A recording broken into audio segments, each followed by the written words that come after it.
Ողջույն, եթերում զորազրույցն է, նորից ես Արմեն Աթալյանն եմ։ Ես Ավետիք Դեմքերոպյան Եվ մեր հյուրն այսօր Ռաֆին Կնյազյան, Ռաֆին մեր ընկերն է եւ այն մարդկանցից է, ով Հայաստանում փորձում է զարգացնի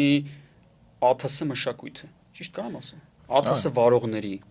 չոր ընդհանուր ԱԹՍ մշակույթ։ Ահա։ Ինչ ենք որոշել Ավոյի հետ, որ այս անգամ ուրեմն դիմենք Ռաֆին եւ լսենք նրան, զրուցենք իր հետ, որովհետեւ այս վերջերս Ռուսաստանի ուրեմն պաշտոնական շրջանակները տեղեկատվություն տարածեցին, որ ուրեմն Ռուսաստանում պատերազմի ընթացքում ստացած վնասների 75%-ը ստացվել է ԱԹՍ-ներից։ Այսինքն տարբեր տեսակի ինչ-որ տեխնիկաներ, մարդկային կորուստներ եւ այլն, սա ամեն ինչը եթե հաշվում ես, 75%-ը տարբեր տեսակի ԱԹՍ-ներից է առաջացել, ու դու հասկանում ես, որ աշխարհը հիմնահատակ փոխվել է իսկապես։ Դե պետք է այստեղ նաեւ ճշտում անենք, որ ԱԹՍ-ն անմիջապես միշտ չի որ գնում ուղիղ հարվածումը եւ վնաս պատճառում։ ԱԹՍ-ն կարող է լինի եւ հետախույս եւ ինքը ունենա խոցող միջոցներ, ռումբեր կառավարվող, հրթիռներ, որոնք կարող են ասենք էլի վնաս պատճառել հակառակորդին։ Բայց այս վիճակագրությունները էլի պետք է ասենք որ մոտավոր վիճակագրություն է, բայց դրա հետ միասին լիքը կադրեր ենք տեսնում, ոնց են ԱԹՍ-ը օրինակ ԱԹՍ խփում, ԱԹՍ-ն գնում մի անհատ զինվորի հետևից կամ ԱԹՍ-ը խփում այն հակաօդային պաշտպանության միջոցը, որը պետք է պայքարեր ԱԹՍ-ի դեմ։ Այո, ինքը իրեն։ Գիտես ինչ է սա ինձ ինչի է բերում, էլի, որ նայում ես վիճակագրությունը առաջին աշխարհամարտի ժամանակ արդեն բեկորներից ու փամփուշտներից գնդակային վիրավորումից զոհվածները մեծ մաս են կազմում, այսինքն կազմում են մոտավորապես 86%։ 14%-ներ, որ բանից այդ թրից էին վնասվել, հա։ Այսինքն 14 թվին 1900 արդեն բոլորին պարզ էր, որ վերջ։ Ձիով թրով մարդը էլ հարց չի լուծում, էլի, մարտի դաշտում։ Հիմա այս վիճակագրությունն ես տեսնում ու հասկանում ես, որ ԱԹՍ-ն առավել քան կարևոր է։ Ու այն մեզ բաները, մոտեցումները, որ ախպեր չէ, ԱԹՍ-ն գերագնահատվում է եւ այլն, այդքան էլ տենց չի։ Բայց նման մոտեցում կա։ Հա, որ մենք ԱԹՍ-ի ցավով ենք տառապում, ԱԹՍ-ն այդքան էլ էական չի։ Անկախ ամեն ինչից, նախ շնորհակալ եմ հրավերի համար, պետք է սկզբում նշենք, որ վիճակագրությունը վերաբերում է ընդհանուր կորուստներին, ոչ թե վնասներին, այսինքն կորուստներ սկսած մոտոցիկլից մինչև ավիակիրներ ու կենդանի ուժ։ Այստեղ 75%-ը ԱԹՍ-ի խոցմամբ է, բայց ինչպես նշեց Ավետը, կորուստների մեծամասնությունը կարող է ԱԹՍ-ից լինել, բայց նաև ԱԹՍ-ները կիրառվում են հետախուզության նպատակով։ Այսինքն ի սկզբանե պիտի բաժանումը դնենք ըստ նշանակության ԱԹՍ-ների, բայց մի բան ընդհանուր է բոլորի համար, որ բոլորն էլ պիտի կառավարվեն մարդու կողմից։ Այս մարդու կողմից կառավարումը ենթադրում է հատուկ տեսակի պատրաստում ու ենթադրում է հատուկ տեսակի հմտություններ, որոնք որ նույնն են, ինչ 1914 թվականին զենքից։ Այլ կերպ ասած, դաշույնից անցումը զենքին նույն փոփոխությունները, ինչ զենքից անցումը ԱԹՍ-ին, էլի պետք են նոր գիտելիքներ ձեռք բերել, նոր փորձարկումներ անել, նոր մարտավարություններ մշակել, ու դրան զուգահեռ պետք է նաև ընդհանուր զարգանա ԱԹՍ-ների հանդեպ սերը ընդհանուր քաղաքացիների շրջանակներում։ Ու միշտ չի որ ԱԹՍ-ն իհարկե ռազմական կիրառում ունի։ Քաղաքացիական լիքը կիրառումներ կան, սկսած գյուղատնտեսությունից, արտակարգ իրավիճակների կամ այսպես արձագանք, մինչև հոբի սովորական հոբի, բնական ռեսուրսների կառավարում եւ այլն, հա, այս բազմազան կիրառումը եւ ես կուզեմ մատնշել, որ 3 տարի անընդմեջ 21-ից 23 թվականը ԱԹՍ-ի մրցույթ էինք անցկացնում, այնտեղ գալիս էին տասնյակ թիմեր, էլի հենց արտակարգ իրավիճակների հետ կապված մրցույթային առաջադրանքներ էին կատարում, բայց վերադառնանք մեր այսօրվա իրավիճակին։ Ռաֆի, ես գիտեմ, որ դու դպրոց ունես, դպրոց ես ղեկավարում, հենց FPV ԱԹՍ-ների, մի քիչ դրա մասին էլ Ես դպրոցի անունը, դպրոցը մի քիչ ավելի լայն, ավելի նեղա ասված իրականում, խոսքը անգղի մասին է։ Հա, ես անգղի համահիմնադիրներից եմ։ Անգղը մարզակրթական հասարակական կազմակերպություն է։ Ես չստացված ուսանողներից։ Ավետը իրականում եկել է։ Արմենն էլ չստացված ուսանողներից ասեմ։ Ավետը գոնե դասերին եկավ, դու առաջ 2 դասից հետո էլ չեկար։ Այս ֆուլտոֆը քշում եմ։ Հեսա էլ ենք մեկնարկում, միամսից էլ ենք մեկնարկում։ Անգղի նպատակները տարածելն է ընդհանուր ԱՏՍ մշակույթը Հայաստանում ու տարածել բացառապես գիտելիքահեն ճանապարհով ու սովորեցնել թե վարելը, թե մշակելը, այլ կերպ ասած, եթե մարդը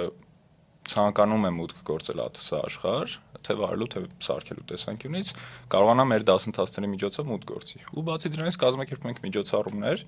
ուղղված արդեն օդաչուների համար, սկսած մրցավազքերից մինչև արշավներ Հայաստանի տարբեր անկյուններով։ Նպատակը եւս մեկ անգամ վարման մշակույթը Հայաստան մտցնելն է ու ընդ որում քաղաքացիական վարման։ Եվ առաջին հերթին անվտանգ վարման, ինչքան ես գիտեմ, անվտանգությունը այդտեղ դասերին ինչքան ասում ենք, էլի։ Իրականում հա, դա ամենակարևոր կետերից մեկն է, որ բարձրաձայնվում է տարբեր հարթակներում, հունվար ամսին էլ ԱՏՍ համաժողով եղավ, վայրի ուսումնամարզական ՀԿ-ներ կազմակերպել։ Այդ ժողովի ժամանակ էլ կարևոր կետերից մեկը անվտանգությունն էր, որովհետև ամեն դեպքում տարածվելու հետ մեկտեղ եկեք մի պահ պատկերացնենք, որ հիմա օրինակ ավտոճանապարհատրանսպորտային ոչ մի օրենք չգործեր։ Ինչ կլներ, երբ որ 600,000 մեքենա առանց օրենքի, առանց վարորդական իրավունքի վարվեին։ Այդ նույն քաոսը կարող է քաոսը երաչափ կլինի։ Իսկ հիմա Հայաստանում քո մոտավոր տվյալներով ինչքան պիլոտ կա։ Դե ես կարող եմ ասել մեր շրջանավարտների քանակը, մեր շրջանավարտների քանակը 106 օդաչու է մինչև այս պահը, թիվը ակնկալվում է, որ 3 ամսից կհասնի մինչև 150-ի։ Ընդհանուր Հայաստանում նույն վիճակագրությունը արտապատկերելով նաև այլ ուսումնամարզականների, այլ դպրոցների անգամներով ավել, կարծում եմ 1000 գերազանցում անգամներով ավել, կարգով ավել նույնիսկ։ Կարևոր մի կետ կա նշելու։ Իրականում Հայաստանում անօդաչուներով նես չի տենց սկսեցին զբաղվել 20 թվականին, էլի։ Ավիամոդելային խմբակներ գոյություն ունեին, ավիամոդելային միության ժամանակ։ Այո, ասենք Տոսաֆում կար եւ այլն։ Ավիամոդելային խմբակների հիման վրա կամաց տեխնոլոգիայի զարգացման հետ զուգահեռ նաև արդեն սկսեցին ուրիշ անօդաչուներ ուսումնասիրվել ու ասենք, չգիտեմ, նշանավորներից շատ կարելի է նշել, ասենք կարելի է նշել բանին, Գյումրի թիմ խմբին, կարելի է նշել միտ երևույթը կներես Խաչիկյան կներես Գյումրի միտ խմբին կամ կարելի է նշել Արմատնոթում ծրագրին, որը որ շեշտը դարձնում է հենց դեռահաս տարիքի մասնակիցների վրա ու ավելի կարևոր նաև ինժեներական հմտություններ է փոխանցում։ Ուզում եմ հասկանամ, էլի, նայ, սկսեցինք պատերազմի թեմայից։ Ինձ թեման հետաքրքրում է այս տրամաբանության մեջ, հա, ես բազմաթիվ ֆիլմեր եմ տեսել, դոկումենտալ, որտեղ այ նստած է ինչ որ ակոպի մեջ այդ ինչ որ տղա, այդ օպերատորը այդ VR-ը հակած, կողքը կատուն ոտին նստած ու ինքը օգտագործում է այդ FPV դրոնը, որին ամրացված է հակատանկային այդ ականը եւ ինքը փաստորեն այնքան արդյունավետ է, որ 1 անց կամ 2 անց ոչ չհասնելու համար օգտագործում են, հա, ու ըստ էության դարձել է դժոխք երկու կողմերի համար էլ, հենց զվոցը լսում են միանգամից։ Ու հասկանում ես, որ հերթական պատերազմի ժամանակ մենք էլի կարող է բախվենք նրան, օրինակ թշնամին ունենա բավականին պատրաստած, ներդրված, համակարգված, ներդաշնակված այսպես զորքեր, իսկ մենք ոչ։ Դե լավ ասեցիր զորքեր, որովհետև այսօր ԱՏՍ-ն դարել է մի քանի զորատեսակ, հետախուզությունը, հարվածայինները, ինքնաոչնչացողները, իսկ FPV-ն այստեղ պետք է ասել, որ լրիվ ուրիշ կատեգորիա ունի, նմանը դիպուկահարներին ավելի շատ, որոնք որ Փամփուշտան գնում է զոյի հետևից։ Հա, վերջի, այո, կառավարվող փամփուշտ է դարել մեծ զորության, որը այսպես դիպուկահարին ավելի նման բան ունի ու էլի որսնել որ հաշվի առնենք, լրիվ կոնկրետ ասենք այն դարձել է սնայպերի գործ, բայց դրա հետ միասին, ասենք, պատրաստությունը չի զիջում սնայպերի պատրաստության անհրաժեշտությունը։ Հիմա մի օրում հաստատ չես սովորում FPV քշել։ Ես մի օրում պուլտը ձեռս վերցեցի DJI-ը ստացվում է թե չէ։ DJI-ը, հա, DJI Mavic քշեցի, բայց դա դեռ ուրիշ պատմություն է։ Այնտեղ տեխնիկան քո փոխարեն 90%-ը գործի անում է։ Այդ դեպքում բացատրենք FPV ու Mavic-ի, այն որ հասանիք են քշում։ Մինչև այդ մի հատ այն կարևոր կետը անդրադառնանք, որ այո, ոնց որ այդ կորուստները ռուս-ուկրաինականում մենակ FPV-ով չեն, այդտեղ մտնում են բոլոր տեսակի անընդհատ թռչող սարքերը, որում իր օգտակարությունից խոսալուց հարկ է նշել, որ մեր վիճակագրությունը, մեր տեսած վիճակագրությունը Ռուսաստանի վիճակագրությունն է։ Դա կարևոր փաստել է, որովհետև հարձակվող կողմն է Ռուսաստանը, պաշտպանվողը Ուկրաինան է։ Պաշտոնական տվյալ չկա Ուկրաինայի կորուստների մասին, բայց տարբեր վերլուծությունների շնորհիվ կարող ենք նկատել, որ Ուկրաինայում այդքան բարձր չի։ Թե գալիս է դա կիրառողներից, կիրառման ծավալներից Ռուսաստանը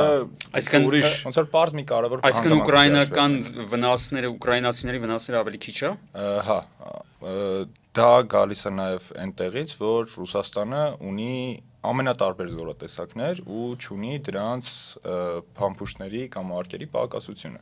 Այլ կերպ ասած, Ռուսաստանը կարող է թույլ տա անընդհատ հրետանով հարվածել։ Ուկրաինան չի կարող թույլ տալ, որովհետև ինքը արդեն դեֆիցիտի առաջ է կանգնած։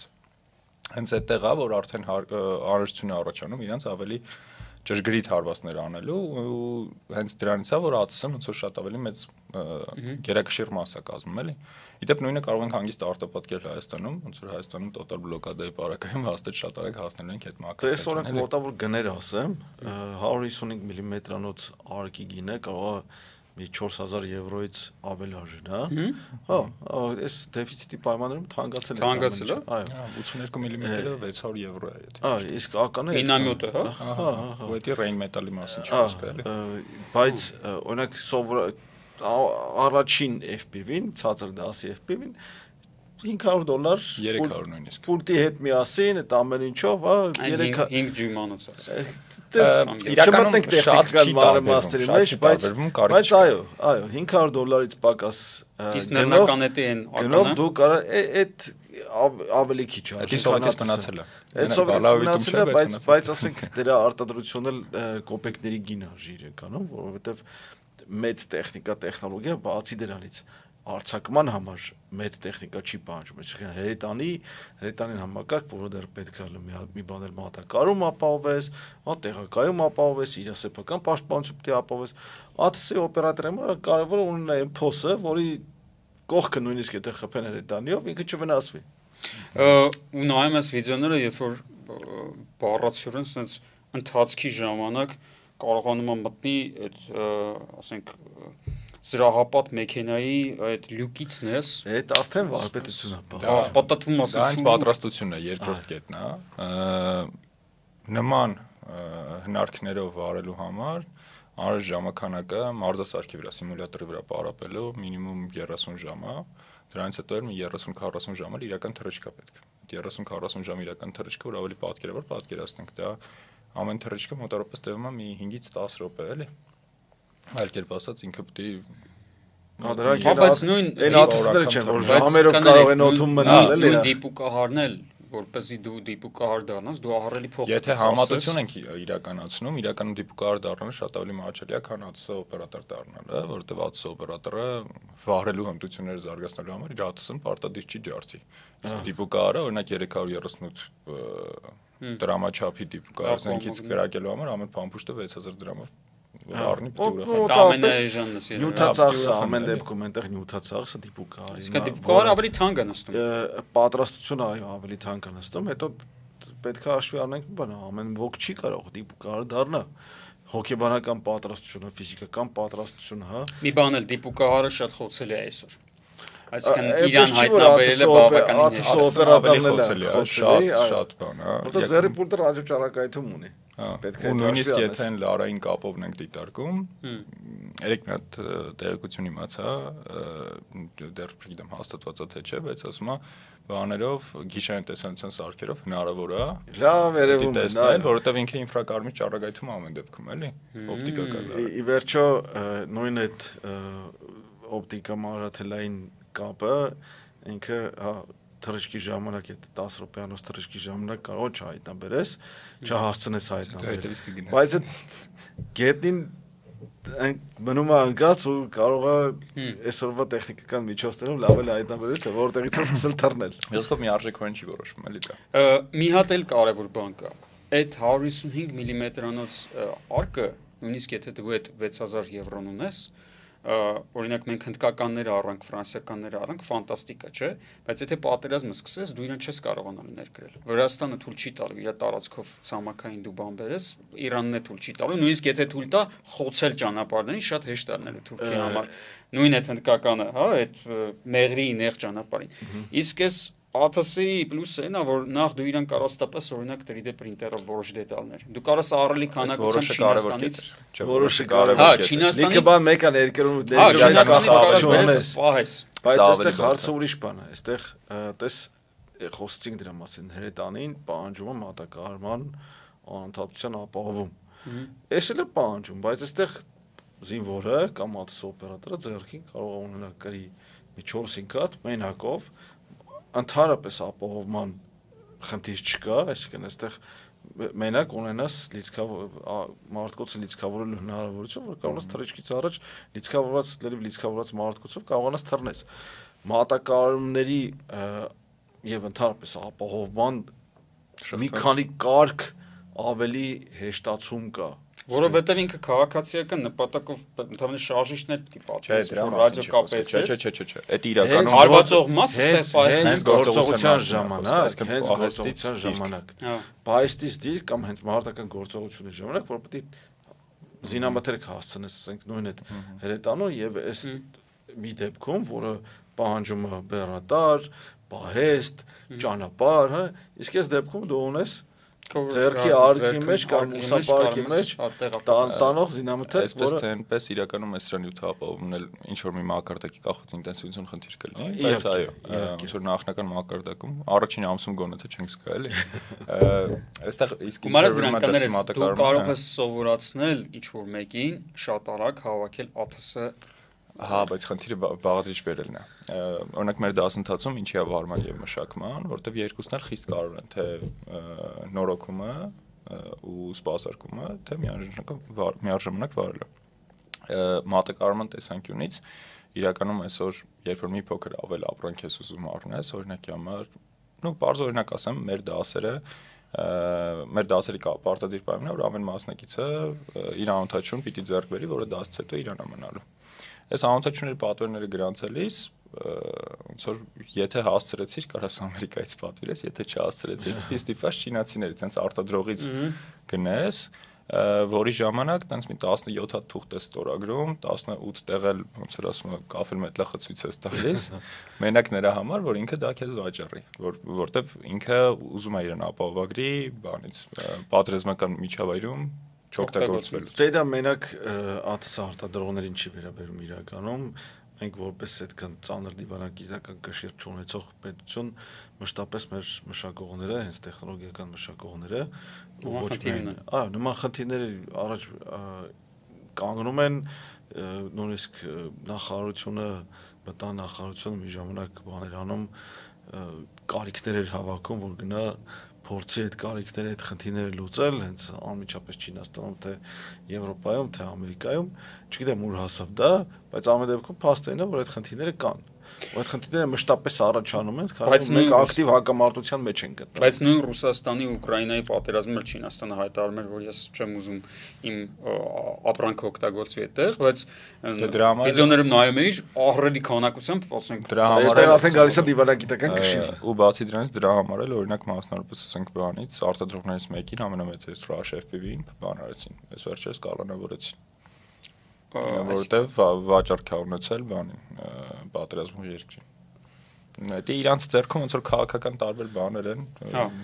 խամաճիկներ են։ Դե կարելի է խաղաղ ժամանակ բերել, պահեստավորել։ Խաղաղ ժամանակ պետք է նաև սովորեցնել։ Այո, ոչ թե պահեստավորելա, պետք է մարդկանց սովորեցնել։ Մարդիկ այսօր էլի ասացի, ԱԹՍ օպերատորի հետևից էլ են ընկած։ Որս անում եւ շատ տեխնիկա կա արդեն լցրած այդ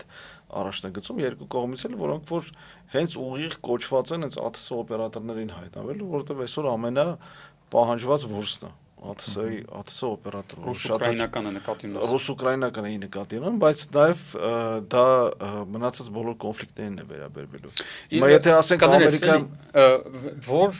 բանի ժամանակ էր դեպքի, երբ որ մեր գազելը պայթացրեցին։ Այդ 16 թվիներ էդի։ Չէ, 22-ի սեպտեմբերին էր։ Հա, որ տղեկն է ծրվեցին։ Ահա, խոսքը բանի Ֆորդի մասին, հա։ Նման մի բան է, Կարմիր Ֆորդը, որը ինտերնետում իրանք հրապարակեցին։ Բայց դա նաև գալիս է նրան ապացուցելու մի բան, որ դու չպիտի հույսը դնես, որ դու հեռացված ես ճակատից կամ ռադիոյից, հակառակը դու ավելի թանկարժեք զինվոր ես։ Ավելի թանկարժեք ես եւ քո հետևից որս կա հայտարարված։ Հենց սկզբից։ Նույնիսկ խաղաղ պայմաններում, հա, հետախուզական ես, թե հարվածային ես, թե ինքնաոչնչացվող ես, թե FPV ես, միևնույնն պիտի ամեն ինչ անես, որպեսզի ինքդ գրագետ օգտագործես եւ անվտանգությունը ապահովես։ 100% անվտանգություն իհարկե չկա,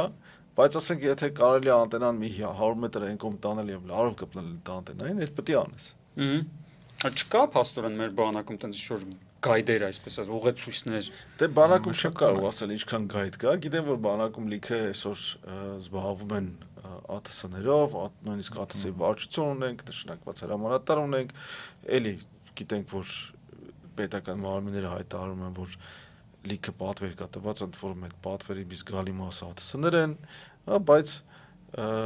պիտի հասկանանք մի բան, որ պետք է այս զինատեսակի առաջացման հետ միասին զորատեսակներն էլ առաջանան։ Հիմա ԱԹՍ-ի զորատեսակ որպես այդպեսի դեռ չկա ձևավորված։ Իսկ մենք ունենք էլի ԱԹՍ օպերատորներ համազորային զորամասերում, որոնք ինչ որ մի փոքր բան ունեն, այլ կարգավիճակ ունեն, այդտեղ կարող է գնան ծառայության, նույնիսկ ոչ ամբողջապես շարային ծառայության պիտանի զինվորներ, բայց դրա հետ միասին այն օրը բախվեցինք մի խնդրի, որ լավ մեծ վարպետություն արդեն ունեցող 18 տարեկան երիտասարդը որ զորակոչվում է իր ԱԹՍ-ի հմտությունները մինչև ԿԳՄՍ նախարարությունը բարձում չհաստատի որ այդ դասընթացը անցել է ինքը չի գնա ավտոմատ կերպով ԱԹՍ ծառայության հետաքրքիր բան էլ կա մեր ուսանողներից մեկը անցած տարի ամառն է զորակոչվել բանակ մինչև բանակ զորակոչվելը մենք իրան բան ավաստագիր տվեցինք տարավ ներկայացրեց հետո գնաց քննություն հանձնեց քննությունը 10-ից 10 ստացավ բնականաբար ասին դու կգնաս ԱԹՍ զորքեր գնաց քաշեց բան ինչ որ N զորամաս նու բնականաբար բան ուչեպկա կոչված էլի Այնտեղ էլ ասցին հայ իհարկե դու ԱԹՍ կլնես, հələ դաժե այնտեղի ԱԹՍ-ի դասընթացները հիմա իդեպ մեր բոլոր բաներում ուսումնական զորամասերում պարտադիր ԱԹՍ բոլորը պետք է անցնեն։ Հա, այնտեղ կոնկրետ ժամանակա դե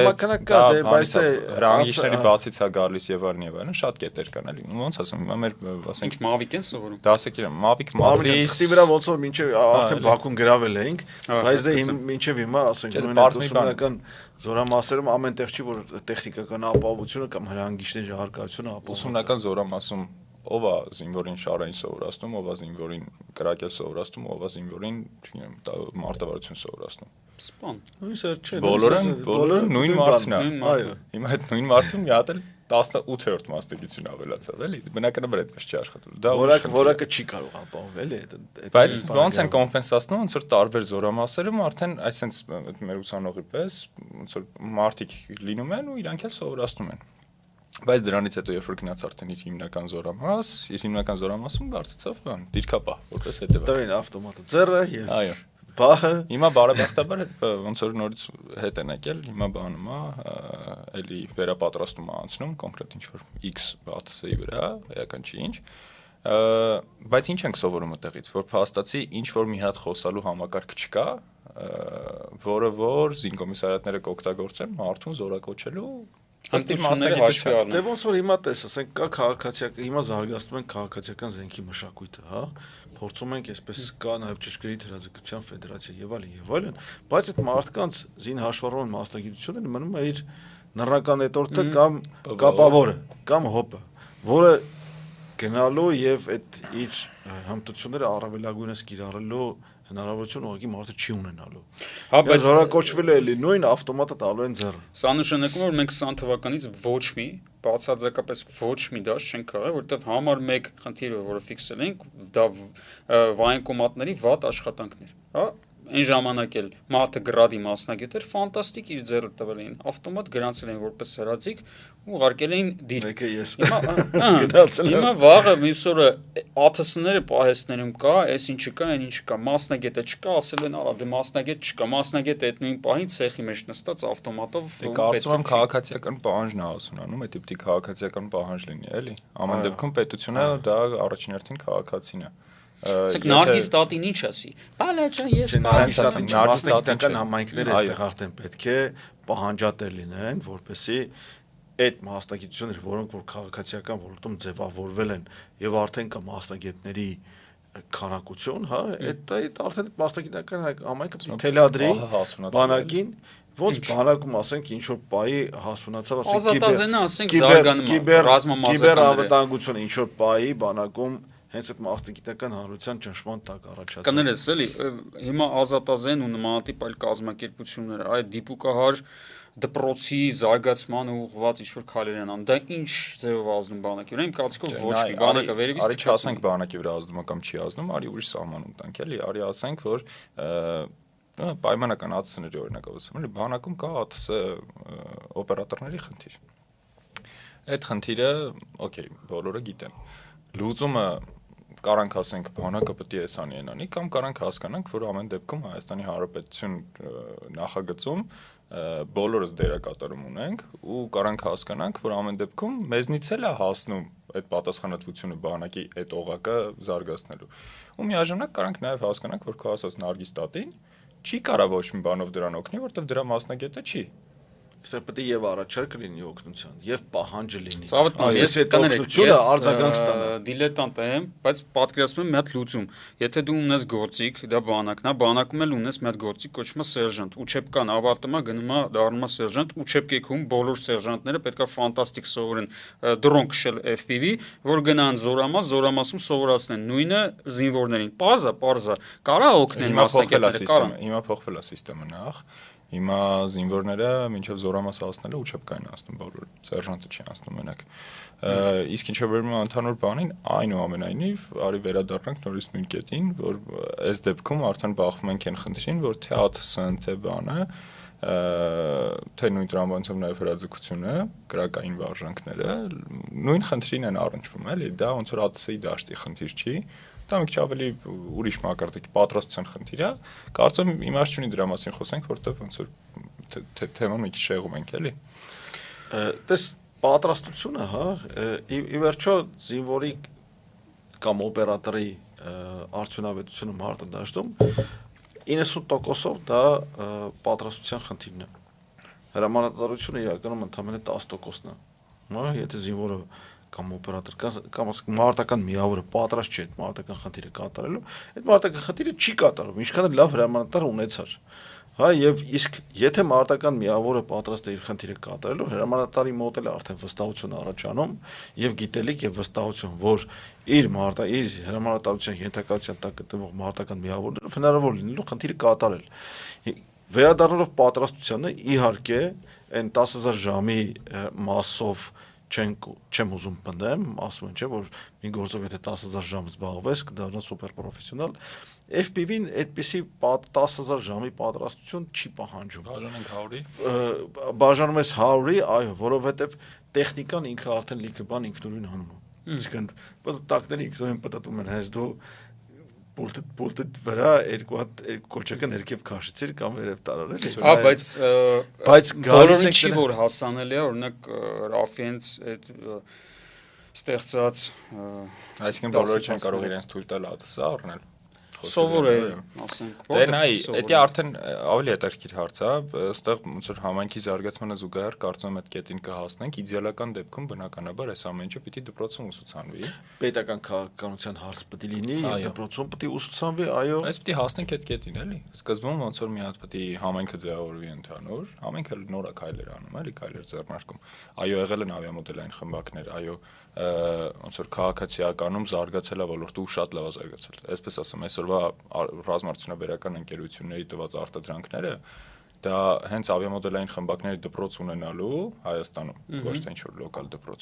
Հայաստանում այդ դպրոցը ունենալու շնորհքն է, որտեղ այդ գիտելիքը կուտակվել է տարիների ընթացքում։ Բայց անկախ ամեն ինչից պահանջը վարման վերաբերյալ դրանք բոլորը ինժեներական ուղղվածություն են հիմնականում ունեցել, էլի, հիմնական շեշտը ինժեներականն եղել։ Կոպտես ինքը քշել է սովորել, որ կարողանա իր դրոնը քշի, իր սարքած լուծումը քշի։ Իսկ վարման տեսանկյունից բաց է մնացել։ Հիմա արդեն վարման օղակն է, որ կամաց-կամաց փակվում է, այլ կերպ ասած ոչ թե ավիամոդելային խմբակ, այլ հենց վարման դպրոց կոնցեպտը, էլի։ Հիմա երբ որ դա էլ որոշակի համենքը հիմա է ձևավորվում, ոնց որ ժամկետների մասին խոսել կարծում իմաստ չունի, բայց ամեն դեպքում երբ որ ձևավորվեց, արդեն այդ քաղաքացիական պահանջը կստեղծվի, որ այս ամեն ինչը պետք է մտնի դպրոց։ Լավագույն օրինակը ինձ թվում է կարող ենք վերցնել ազգային պարից։ Այո։ Ազգային պարը հասավ մի մակարդակի, երբ որ համայնքը պահանջեց ու դպրոցներում ներդրվեց ազգային պար դասը։ Հանրային պահանջի հետևանքը դարձավ առարկայի ներդրումը կրթական ծրագրում։ Հիմա հանրային պահանջը ԱԹՍ-ի, ասենք երկու պատերազմը 16 թվականի եւ 20 թվականի, իրանք որոշակի հանրային պահանջ ձևավորեցին։ Իհարկե մինչեւ 16 թվականներ ունենք ԱԹՍ-ներ, հա, դրում են հետախուզում կատարում են։ 16 թվականի պատերազմի ժամանակ էլ ենք ունեցել հետախուզ անօթաչուներ, 20 թվին էլ ենք ունեցել, բայց այն ժամանակ այսպիսի մասսայական կիրառում չէինք կարող թույլ տալ, որովհետեւ նույն տեխնիկան, ասենք, այդքան պահանջ չէր դրել բանակը, որ ունենա այդքան տեխնիկա, իսկ եթե օպերատորներ էլ ունենայր, միևնույն է չէիր կարողանա դրանք կիրառել, որովհետև այդքան տեխնիկա չկար, օպերատորի արդյունավետությունը 1-2 թռիչք էր լինելու։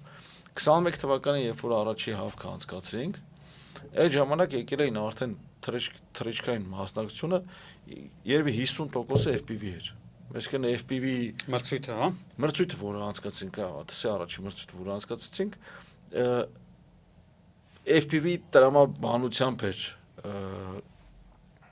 կառուցված ԱԹՍ-ները, իհարկե այնտեղ լիքը հենց առաջի թռիչքը գնաց կորավ, հետո մենք լիքը ուշադրություն սկսեցինք դարձնել, որ թռիչքները լինեն ավտոմատ, բայց այսօր կա այս racing community-ն, հա, կա մի քանի ԱԹՍ դպրոց, որը այս ու անընդհատ բացվող տարբեր դպրոցներ բացվում են, հա, արմատով 20-ից ավել կարելի է հաշվել, էլի։ Այո, միակը չի, հա, եւ ամենամեծն էլ չի երևի։ Ոչ էլ ամենաառաջինն է։ Ոչ էլ ամենաառաջինն է, իհարկե։ Բայց այստեղ էլի գալիս ենք հանրային պահանջին։ Արդյոք մեր հանրությունը կարա այնքան համախմբված լինի,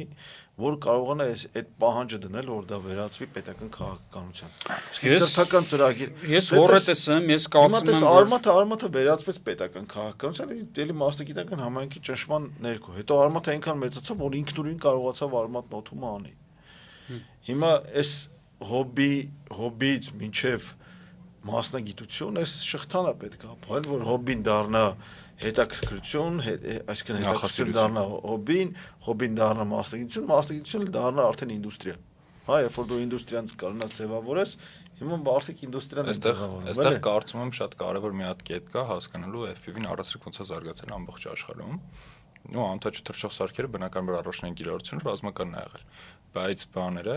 պտուտակավորներ են ամենուր, այդ կոպտեր տիպիները, Mavic ու FPV որ ասում ենք դրանք, էլի, դրանք 2000-ականներին զարգացել են, ոնց որ մասսայական բանի արտադրության կամ լայն ամբողջներին հասանելի են դարձել բանի ժամանակ, երբ որ DJI-ի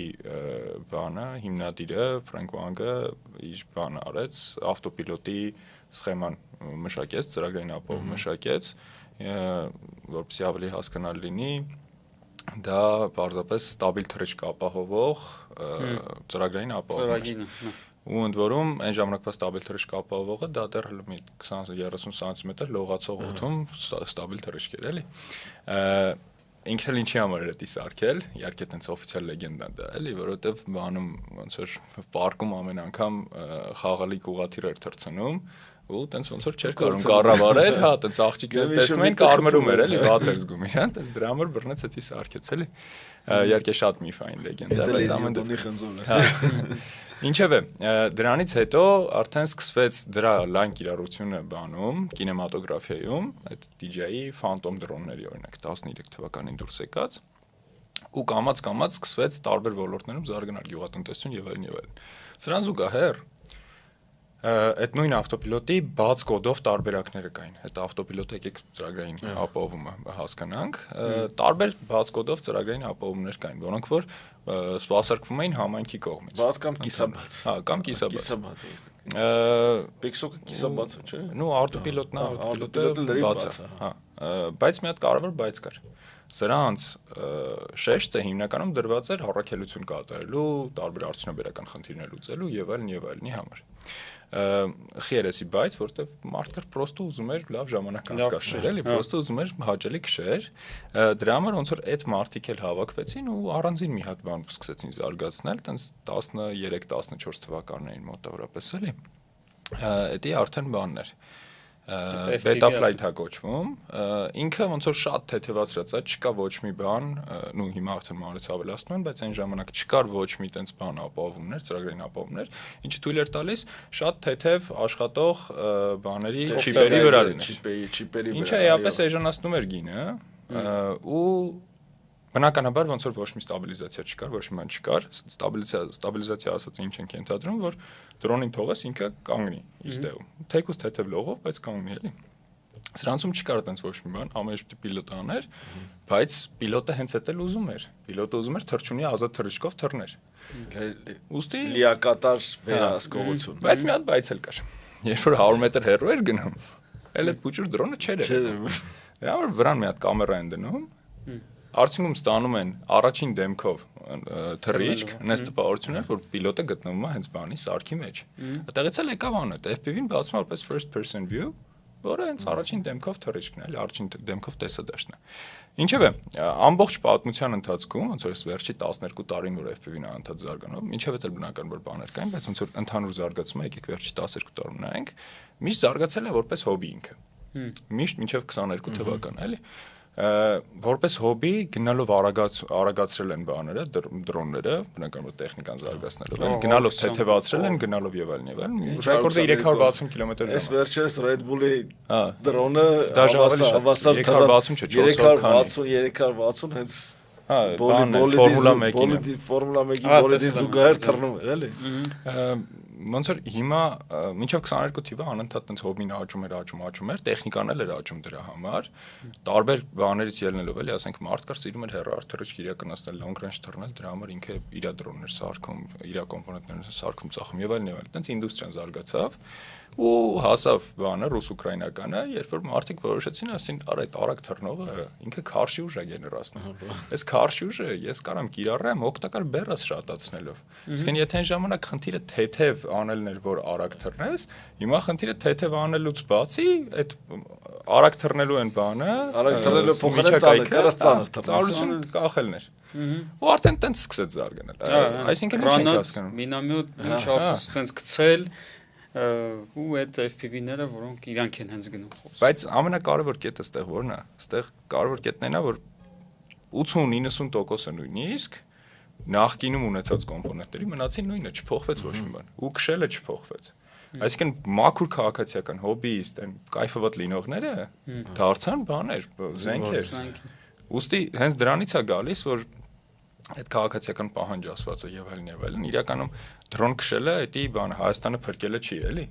Դրոն քշելը դա դրոն քշելն է։ Ոնց որ եկեք այդ երկուսի իրար չխառնենք։ Դե ոնց որ ասենք, չգիտեմ, նույն Ուկրաինայում բաններ զարգացած չէ, Ռուսաստանում էլ բիատլոնը, այդ դահոկնորդները, որ գնում են կրակում են, ինքը բնականաբար սպորտ է, բայց մյուս կողմից ասում են, որ այս դիպուկահարների բազաներից մեկը հենց այդ բիատլոնիստներն են կարող են բերել, որ սովետի ժամանակ դեռ տրակտորիստները նաև տանկ քշել գիտեին, էլի։ Իսկ այն տրակտորիստը գնում էր բանակ դառնում էր տանկիստ, այո, երկակի նշանակության մասնագիտություն։ Ցավոք սրտի իդեպ Հայաստանում բիատլոն չկա, չէ՞, երևի։ Չնայած ծաղկած բան կա։ Նորա բանը Դաուկա սպորտը вообще շատ տարածված չի։ Շատ տարածված չի, էլի։ Բայց մեր պարագայում այո, դա այդքան էլ պահանջված չի լինելու, այդքան էլ պահանջված չի լինելու, որտեղ Ի խոսքով այս դաշտում մենք ունենք առաջընթաց կարծում ես։ Հա, Թե պետության ընկալումներում, թե հասարակության տեսանկյունից ասենք, էլի, բանակի ու պետության ընկալումներ չեմ կարող գնահատել, հասարակության շրջանակներում այո, տարածումը կա։ Կարևոր է մի քիչ ավելի շատ շեշտը դարձնել կարծում քաղաքացիական ուղղվածության վրա, այն աշխարհի օրինակից օգտվելով, էլի, ոնց որ աշխարհում տենց է զարգացել, մենք էլ բարձում է այս աշխարհից ենք, էլի։ Դե ինքը սկսեք նրանից որ բավական հետաքրքիր սպորտաձև է։ Թրջունի թրիչկով, այո, հետո բոլորը ուզում են իրանց Instagram-ում լավ հետաքրքիր սիրուն ռիլեր ունենան, կամ այդ նույն դահուկ քշողը ուզում է կողքից մեկը սիրուն տենց իրան նկարի, էլի։ Իսկ կամ լավ ալպինիստը լավ բան ունենա, եկերը ունենա։ Սողը, հա, սկսնակը, որ ուզում է ամենապարզ ինչ որ բանից սկսի։ Ինչ արժի օրինակ այդ ամենապարզ Տեսեք, դժվար ջահատով դա շատ նման է։ Սիմուլյատոր, ամենա ես որպես իմ փորձ Չէ, չի ուզում սիմուլյատոր, ուզում է Պուլտո սիմուլյատոր, որ եթե ասենք տանը ունես քո սովորական նոթբուքը, որը ինչ որ բանի համար օգտագործում ես, մի 60-70 $-ի սահմաններում դու կարող ես ավելի մաչելի է։ Հիմա ավելի մաչելի պուլտեր եկան 30-40 $30 կպար ու սկսեցիր էկրանին տեսնես ոնց ես քշում։ Մի ամիսը տենց քշես, հաջորդ ամսում արդեն քեզ կարող ես օրական մի ժամ հատկացնես դրան քշելուն, այո, կարող Հետո ինչքան է ծախսը նստում, հետո ասեմ։ Արի սենց սահմանենք, դա տան վերանորոգման պես բան է։ Այսինքն կարաս ունենաս էժան, կարաս ունենաս շատ թանկ։ Մինիմալ ունենալու համար քեզ ասենք մոտարապես, բան ապրանք է լինես որ մի անգամ թռնես, մի $150, $200 բավարար է լինելու։ Այդտեղ պուլտ, ակնոց, տենց ավան մեկը շատ էժան մոդելներն եմ ասում, մի $50-նոց, $100 բանի ափի մեջ տեղավորող, սենց մի հատ բուջուրիկ աթսը, բուբ են դրան ասում, էլի։ Բայց այդտեղ կարևոր բայց կա դրանով, ասենք դուրսը չես կարա թռնես, ինքը ուրիշ խնդիր։ Դե ինքը թեթև է 16 գրամ է ընդամենը, ու իր շարժները 16 գրամը շարժելու համար է։ Ինքը indoor racing է կոչվում, բանի ներքին տարածքներում թռնելու համար է։ Այն գովազները, որ ռեստորաններում sense գնում է, չգիտեմ։ Կամուն չի իմանա ինքը։ Հա, կամուն չի իմանա, էլի։ Փչես կողքից կգնա։ Այն բանի ժամանակ, ես առաջին խմբի ժամանակ ասպետը մեր բանն է, էլի։ Դասընթաց գլխավոր դասընթացորն Virtuos պիլոտը։ Հա, սենց ասեմ, այն որ ասում է, աշխարհում 12 տարի FPV-ն կա։ 10 տարի ասպետա FPV-ն։ Աշխարհի top 100-ի մեջ հաստատ մտնում է, էլի։ Ասպետա առաջին դասի ժամանակ ոչմ բարձրացնում է, որ ցույց տա, էլի ոնց են քշում։ Ու Արմենին է կպնում այդ։ Արմենի գլխին։ Այ միջալից մեր ռազմական ցուցահանդեսների ժամանակ կամ Հայաստան Սփյուռքի ժամանակ է որ օթում բաներ թռնում, այդ ասպետներ թռնում, էլի։ Շատ լավ էր, շատ լավ։ Հա, բայց գինը չասցինք։ Հա, գինը։ Բանը գինը կազմում է ոնց որ ընդհանուր որակյալ փաթեթի համար, որը որ ասենք մի 20 մետրից ընկնի չջարդվի, մի $800-900 կարգել է։ 300,000 դրամով հնարավոր է որակյալ վահանակ ակնոց, որը վերագործարկելի է, ու դրոն իր 2 մարդկոցով,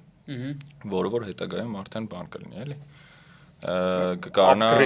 upgrade անի։ Իհարկե ոնց որ այս գինը մինչև գալիս Հայաստանը հասնում բանանում, մի քիչ էլ թանձրանում, այնտեղ փորձականություններ կան եւ այլն, քո բանակը վայ թե փորձականություններ չի անցել։ Երևի, հա։